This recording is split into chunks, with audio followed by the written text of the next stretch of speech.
I firmly believe that Viserys could have prevented war numerous times and stubbornly thought that this matter was resolved even though it clearly wasn't. This video is all about how Viserys started this war. In the show, you're going to see right off the bat how important the line of succession is from the opening scene at the Great Council meeting. And further, we'll see this illustrated toward the end of the episode when Rhaenyra is named heir. And really, this is the episode for the show that I really want to bring your attention to. Viserys names Rhaenyra heir over Daemon Targaryen after the death of Viserys' wife Aemma Arryn and the infamous Heir For A Baelon Targaryen, who died shortly after his birth. Now, by the order of things historically, this is already going to add some conflict among the realm, even if the show downplays it just a little bit. Passing over Daemon is a significant risk, but it's also understandable because many at your small council that you've entrusted to guide your decisions are split on the matter. But with your hand specifically warning and lobbying against Daemon, and the suggestion that Daemon would become another Maegor the Cruel, that does play in as a factor. What truly tips the scale against Daemon is the rumored Heir For A comment, which, coincidentally enough, is brought to Viserys' attention by Otto Hightower.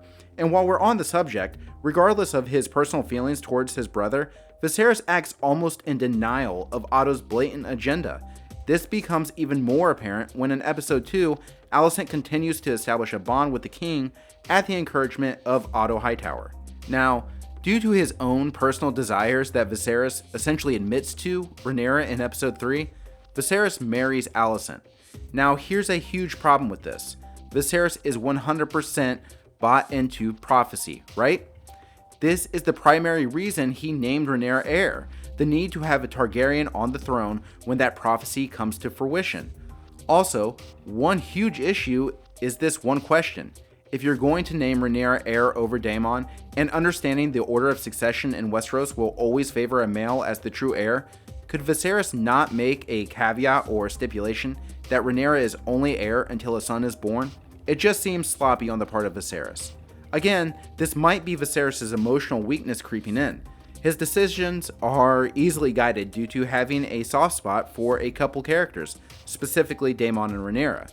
So he doesn't want to unname Rhaenyra regardless of conflicts that she presents with her rumored sexual interactions with Daemon, yet Daemon is unnamed for speaking recklessly about the death of Baelon, the king's infant son, who died. A little inconsistent there. And this decision making, which I do believe is inconsistent, it becomes apparent that Viserys' decisions are not always guided by logic or what is best for the realm.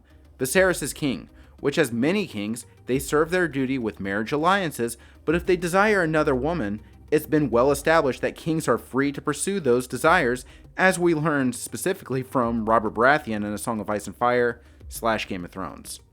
I bring this up because regardless of how ridiculous the age gap is between Viserys and Laena Velaryon, that is easily the best alliance for the realm. You maintain a stronger Valyrian bloodline, plus Laena is half Targaryen from her mother's side. By Viserys' own words, keeping a Targaryen on the throne is priority number 1. But forget it. As it stands, Rhaenyra is heir. But then Alicent begins to provide Viserys with male Targaryen children. To not make an amendment to the line of succession is just baffling at that point. During the great hunt that they go on in episode 3, it's made quite clear how the realm would respond to all of this. At least half would demand Aegon II be named heir. You could categorize this however you like, but to allow things to remain as they are leads only to conflict. The reason why this video specifically pushes so much blame on Viserys is quite simple. Every time Viserys is presented with a good to perfect solution to these succession problems, he refuses to pursue that option in favor of either doing nothing or something worse.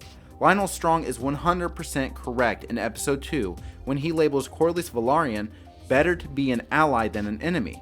And I'm not saying this is untrue of the Hightowers, but it's objectively less true.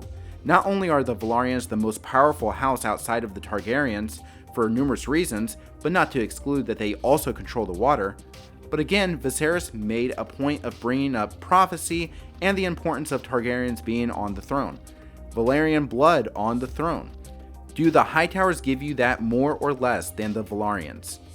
Viserys contradicts himself as far as what his priorities are in this regard, and it's ultimately going to breed the worst conflict in Westeros' history since Aegon's conquest.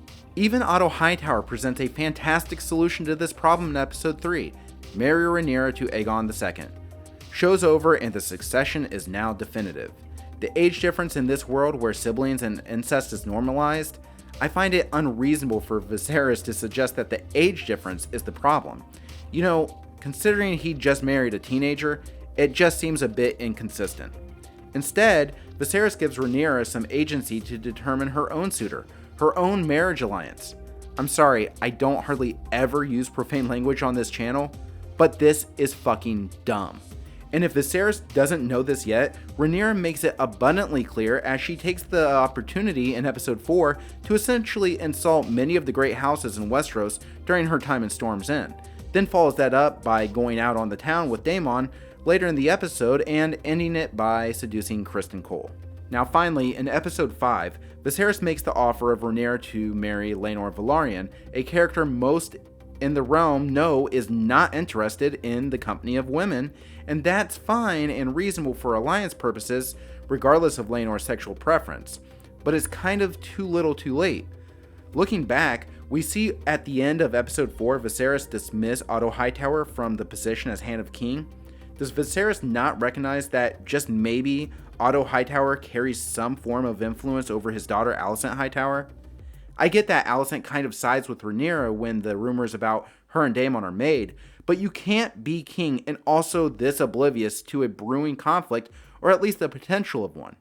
Not to mention, Otto has continued to push for Aegon to be named heir. It's a bit more forward in the book, but still very apparent in the show. Then Alicent makes her grand entrance with that green dress at the end of episode 5.